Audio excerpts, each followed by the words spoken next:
后来继续来看这个泰铢集团涉嫌跨国洗钱诈骗，这个首脑单子伫柬埔寨被逮捕，押回中国来审判。美国联邦的检察官针对单子的犯罪，早就进行详细调查。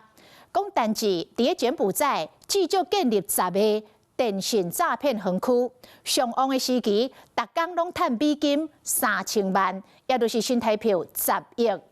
伊更加是开几10亿，乌西中国甲外国的高官，他提前得到检警的行动，闪避查缉。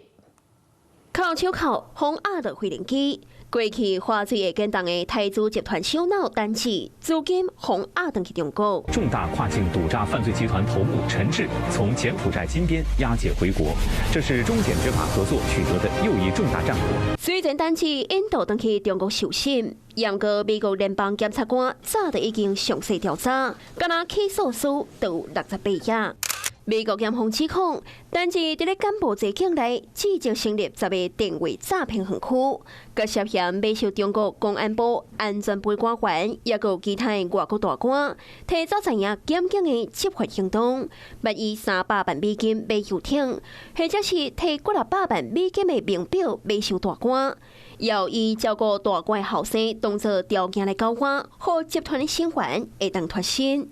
上济逐工赚差不多10亿的新台币，集团可以做小铺，分类行会业务，阁有中英文的对照表。但是利用各种的手法来洗钱，将几6亿的犯罪所得换做虚拟货币，或者是买货体、货车甲游艇，台湾也正做伊的洗钱据点。